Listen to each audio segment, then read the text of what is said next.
Hey everyone, and welcome to This Explainer. If you look at a calendar, June 10th just seems like, well, another day. But in the history of math, it's this golden anomaly. It's an absolutely bizarre, almost magical date where, completely by chance, some of our most incredible breakthroughs happened.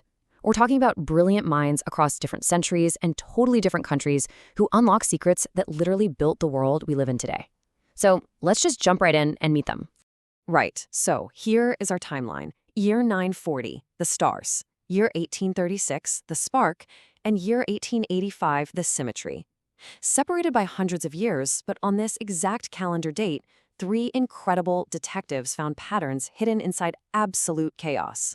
Let's start with something we've all experienced. You're driving in a city you don't know. Rush hour traffic is a complete nightmare, and you're just blindly trusting that little blue dot on your phone to get you out of there. But have you ever actually wondered how your phone's GPS can pinpoint your exact location using satellites floating thousands of miles up in space? We use these apps every single day without a second thought. But the secret to how they instantly calculate those precise distances? It's not some modern tech. It's actually over 1,000 years old. Okay, so the answer traces all the way back to June 10th, 940, and a brilliant astronomer named Abul Wafa. Born on this day in the Khorasan region, he was trying to make sense of the night sky. Now, back then, the sky just looked like a giant flat dome of stars. To map it, you had to understand depth and distance, which is, incredibly difficult when you can't physically travel to the stars you're trying to measure. But Abul Wafa solved this using the math of triangles. He figured out that if you know the distance between 2 points on Earth and the exact angle from those points to a third object, like the moon, you can calculate the exact distance to that object. It's called triangulation. And to do this perfectly, he completely revolutionized trigonometry. He calculated the perfect angles of the moon's orbit by refining concepts like tangents and secants, and created number tables way more precise than anything humanity had ever seen before. Fast forward to today, and your phone's GPS does the exact same thing. Instead of mapping the moon from the Earth, satellites in space form digital triangles with your phone to pinpoint you on the ground. So that ancient math of angles and distances he perfected, it's the literal mathematical foundation running inside your navigation apps right now. I absolutely love this quote. Every time you find your way on a digital map, you are using the angles of the moon. Think about the sheer scale of that connection for a second. Every time that little blue dot guides you safely to your destination, you literally have a 10th century astronomer looking up at the night sky to think, how cool is that? Okay, moving along our timeline, still on June 10th. But now we jump forward nearly 900 years to 1836, where a completely different mystery is waiting for us. So why does your phone charge when you plug it in? And how do we actually control the invisible power running through our walls to turn on our lights or our Wi-Fi routers or our TVs? Honestly, it feels like magic sometimes. We plug our devices in without thinking twice, but figuring out how magnetic fields and electrical currents actually work together, that was once a massive, chaotic puzzle that stumped the greatest scientific minds on Earth. The breakthrough comes from a guy who died on this very day, June 10th, 1836, André-Marie Ampère. See, before Ampère, scientists thought electricity and magnetism were completely separate things. Electricity was just that static shock you got from rubbing glass or a lightning bolt in the sky. Magnetism was just weird rocks pointing north. But then, a scientist noticed a compass needle twitching when it was placed near a battery, and it was absolute chaos in the scientific community. Ampère hears about this, and get this, within just 1 week, he formulates the mathematics to explain it. He unlocked the math connecting electricity and magnetism, proving they're deeply intertwined. He showed with perfect mathematical precision that an electrical current flowing through a wire creates a magnetic field wrapping around it. And if you coil that wire, it acts exactly like a magnet, meaning moving magnets can actually create electrical currents. This realization, electromagnetism, is the entire basis of how we generate power today.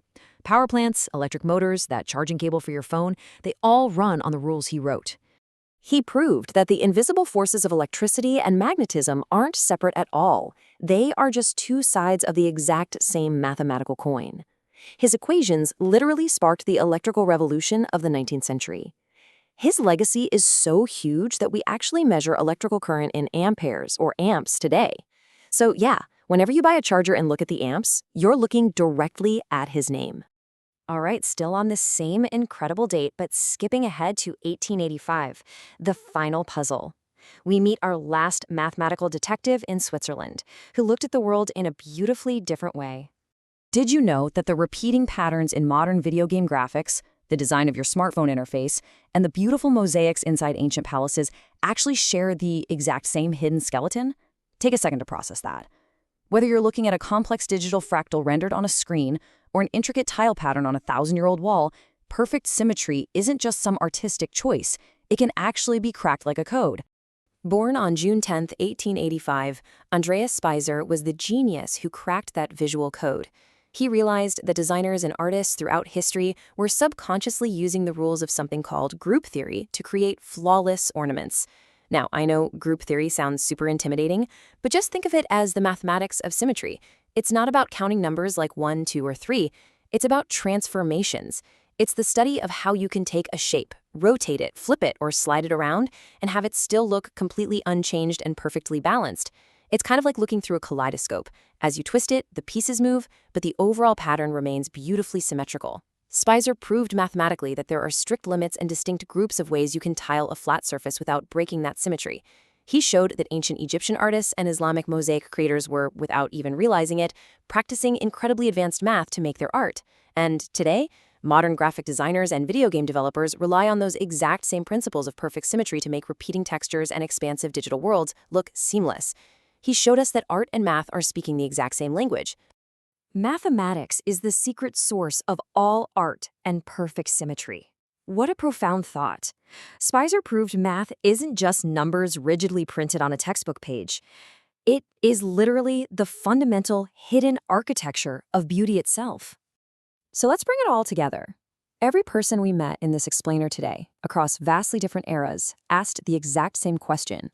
What is the pattern hiding inside the chaos?